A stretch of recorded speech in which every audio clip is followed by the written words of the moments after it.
आपको तो मैं लगता नहीं है जानता अमेरिका के कब पास तक जितने चलेगा। हथियार अब हैं आपके पूरी सवाल दुनिया पे को जैसे वो सप्लाई करता है, आपको लग रहा है कि वो अपनी फुल स्ट्रेंथ फुल पावर के पास आ रहा है?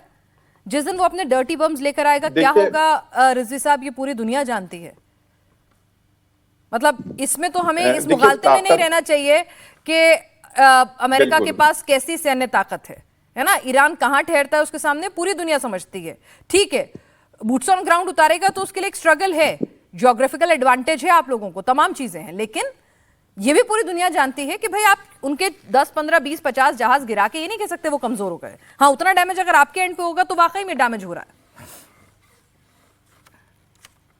बिल्कुल। देखिए, अमेरिकन आर्मी और ईरान आर्मी का कोई कंपैरिजन नहीं है, ये तो सब जानते हैं ना, ये कोई नई बात नहीं है।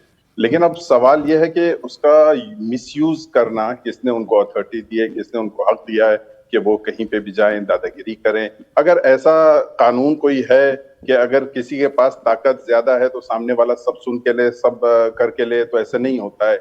जिस तरह से इससे पहले सर ने भी कहा, बहरहाल ईरान को भी चाहिए था कि झुक जाते, लेकिन वही होता कि ट्रंप ने जो इससे पहले ट्वीट किया था, प्रिंस, सऊदी प्रिंस के लिए किस तरह से ट्वीट किया था, किस तरह से झुका हुआ वो कार्टून बनाया था, तो मैं उस तरफ इशारा नहीं करना चाहता। लेकिन ईरान इसको बर्दाश्त नहीं करता है। सही बता रहे हैं कि ईरान जो है, बहरहाल उसको जो है ये अपनी सॉलिटी, अपनी जो है आजादी और अपने नेशनल इंटरेस्ट पे ज्यादा काम करने का सोचता है। और मुझे नहीं लगता कि इस तरह से कमजोर पड़ेगा ईरान। ईरान रिटेलिएट कर रहा है, जवाब दे रहा है। बिल्कुल इसमें परेशानी है। देखिए, इसमें बहुत यानी शॉर्ट में स्टेट ऑफ आपको हॉर्मुज वो इंपॉर्टेंट बात सबके लिए बंद बताऊं कि रखेगा, आप ये कह रहे अमेरिका हैं? इस वक्त खुश है और लिवरेज जो है।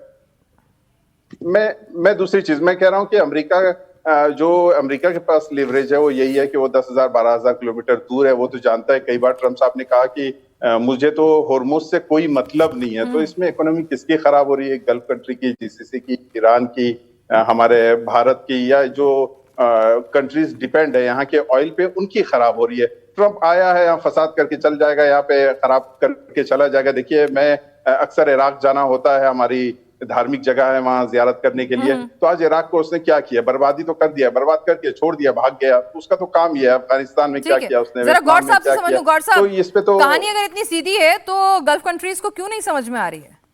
भाई अगर बेसिस जो हैं वो बहरीन में, कुवैत में, जहाज जो है सऊदी के, सब कुछ डैमेज जो हो रहा है वो गल्फ कंट्रीज में हो रहा है। ईरान की ताकत है नहीं अमेरिका तक पहुंचने की। खाम खा में आप लोगों के लिए आफत आ गई है, ऐसा है क्या? नहीं, ऐसा बिल्कुल ही नहीं है। In fact for all practical reason Iran is exposed.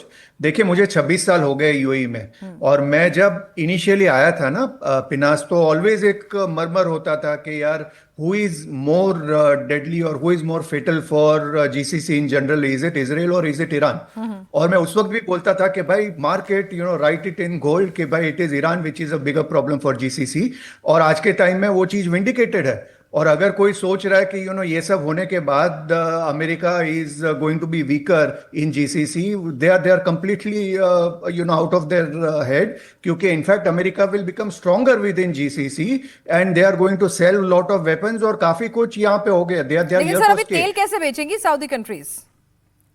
नहीं, तेल के टैंकर्स कैसे जाएंगे? वो वही प्रॉब्लम है ना। अमेरिका कह रहा है कि हम 20% वसूलेंगे, मतलब वो तो जीसीसी कंट्रीज से भी वसूलेगा। फिर अमेरिका कह रहा नहीं, है वो तो वसूलेगा।